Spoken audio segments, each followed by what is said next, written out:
Sampai Nabi Muhammad SAW beliau mengatakan innal abdal ummati, sesungguhnya umatku ini ada wali yang namanya abdal. Siapa Bib wali abdal itu Bib? Wali abdal itu wali yang khusus Pak. Setiap zaman itu pasti ada. Selama kitab suci Al-Quran itu masih ada tulisannya, wali itu pasti ada di dunia ini. Saya tidak percaya Bib sama wali. Sampean percaya tidak percaya terserah. Wali, aulia tetap ada. Karena mereka orang-orang yang soleh, orang yang aulia, orang yang dicintai Allah Ta'ala, setiap zaman pasti ada. Adanya mereka itulah yang akan menyebabkan keamanan. Kenapa? Karena mereka ke barat ke timur memberikan manfaat kepada umat Nabi Muhammad SAW. Ke barat ke timur ngajak sholat, ke barat ke timur ngajak ibadah, ke barat ke timur ngajak wudhu yang betul, ke barat ke timur mencegah perbuatan mungkar, ke barat ke timur ngajak amar yang ma'ruf. Kesibukannya itu sehingga kondisi dunia ini aman. Karena semakin banyak orang yang baik, dunia ini semakin aman. Selama antum baca Al-Quran masih ada tulisannya, berarti antum yakin tidak yakin mereka ada bersama kita. Ada yang bisa merasakan, ada yang tidak.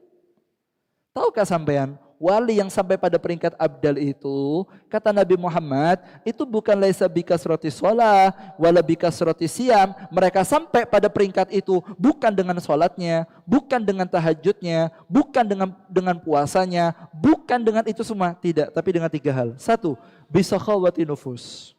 Mereka tuh punya jiwa loman, dermawan. Mereka tuh orang-orang yang dermawan hatinya, mudah memaafkan. Mereka orang-orang yang mau mengkorbankan perasaannya, itu orang wali. Yang kedua, apa kata Nabi Muhammad? Adalah yang kedua, warahmah bikulli mu'minin. Mereka paling tidak bisa melihat saudara mukminnya sakit, mereka paling tidak bisa, mesti kepikiran. Dan yang ketiga kata Rasulullah, wasalamatu sudur. Hatinya bersih. Tidak benci, tidak suudzon.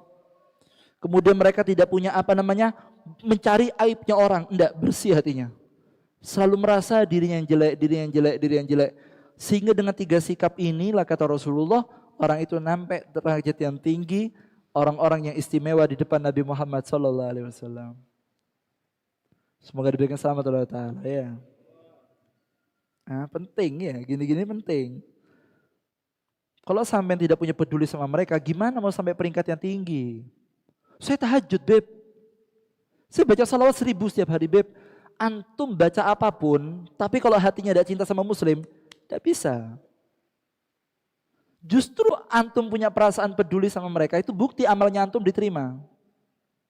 Ketika antum beramal banyak, kok hati ini adem ayem, dulurnya loro, dibantai sampai cuma mesem-mesem tok, apalagi gembosi mereka yang mau berjuang, ambil kabar, amalnya antum jangan-jangan maklulah kata Imam Ghazali.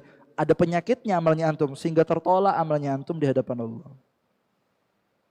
Semoga berikan selamat Allah Ta'ala ya. Sampai beliau mengatakan di sini waqad kana fihim tafarruq linadhar fil ahwali ghairihim. Mereka itu orang-orang yang soleh. Mereka itu adalah orang-orang yang fokus dalam memantau tentang keadaan orang-orang yang ada di sekitarnya. Mereka itu bukan orang yang hanya jalan begitu saja mboten, tapi mereka itu jalannya pelan-pelan. Artinya jalan pelan-pelan, Beb, edeng-edengan, ngelihat kondisi masyarakat, bagaimana ada yang dibantu apa tidak. Tetapi waqad dhahaba dzalika wat mahalla. Tapi kalau zaman sekarang ini, pengawasan yang seperti ini sudah pergi dan hilang sudah. Kenapa? Bisabab madzakarnahu minal istighraq. Kata Mul Haddad, karena zaman sekarang ini kita mau seperti itu, zaman sekarang ini susah. Mau memfilter kabar itu susah. Kenapa? Karena kebanyakan orang ini yang ditampilkan ada di media sosial di sana, mereka sudah kadung istighraq, sudah kadung mereka tenggelam dengan urusan dunia. Sehingga ketika sudah tenggelam dengan urusan dunia, nah ini masyarakatnya akan kesulitan untuk membedakan mana yang hak dan mana yang batil. Kayaknya ini betul, Beb, geletek salah. Ini kayaknya amanat, gelepek dah amanat. Ini kayaknya ini, Beb, manusia berubah. Ini kayaknya, Beb, kayaknya terus tak mari-mari. Pak, ini zaman akhir, Pak. Memang caranya untuk membuat kita ini pusing, akan disampaikan kabar-kabar yang tidak betul. Kayaknya betul, padahal tidak. wa faqdu tamyiz. Bahkan yang kelas ulama zaman sekarang, mereka sudah kesusahan untuk memfilter siapa yang terbaik. Kalaupun mereka tahu, mereka lebih mengambil sikap diam, hanya memberikan tahu orang yang perlu dikasih tahu, dan mereka tidak mau komentar di umum untuk memberikan pengetahuannya, tidak mau. Kenapa? Karena mereka takut yang mereka tahu sekarang oleh Allah Ta'ala ke depan akan dirubah. Jadi tidak bisa kita jamin zaman sekarang, tidak bisa. Karena sudah terlalu banyak kabar yang tidak jelas di luar sana, yang kayaknya dibelani mati-matian, geletek kita ditinggal.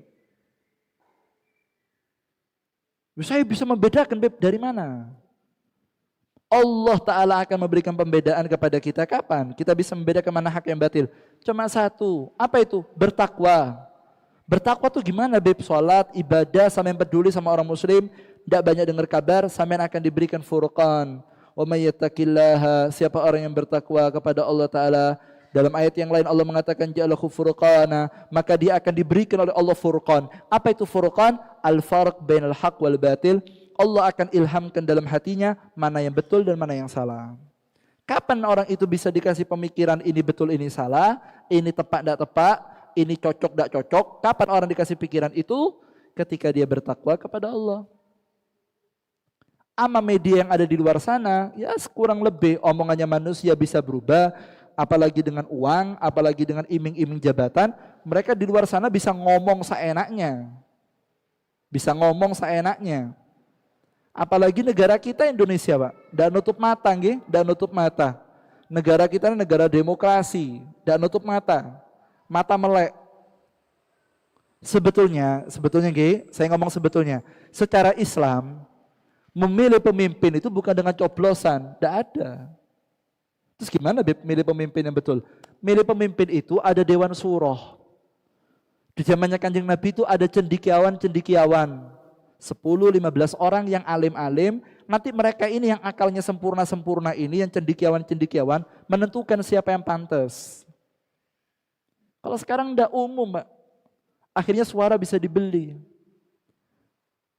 Orang tidak ngerti apa-apa, disuruh milih. Gimana mau milih? Memilih yang bukan pada tempatnya. Itu tidak bisa. Akhirnya apa yang terjadi? Kerusakan. Tapi kalau sudah yang atas yang milih, yang cendekiawan bisa. Lah, kalau sudah kondisi kita tidak seperti di zaman Kanjeng Nabi, yang menggunakan metode itu sudah metode demokrasi, semua bisa nyoblos, walaupun wong tidak ngerti apa-apa ya sok nyoblos, tidak ngerti kabar ya pokoknya dikandani ini melok wae. Kondisi seperti ini salbut, lebih baik bagaimana sikap kita diam, ibadah yang baik. Allah Ta'ala nanti akan tunjukkan mana yang hak dan mana yang batil. Allah akan titipkan di hati kita, sebagaimana itu firman Allah Ta'ala, setelah itu kita akan tahu. Boleh kita di zaman sekarang ini mencari kabar tentang manusia, monggo kerso, tapi niatkan, sampai harus bisa membedakan mana yang hak dan yang batil. Setelah itu, setelah sampai tahu apa yang terjadi pada kondisi masyarakat dan umat yang ada di luar sana, antum wajib hukumnya menolong mereka sebisanya dengan doa atau berdonasi atau apapun yang bisa kita lakukan.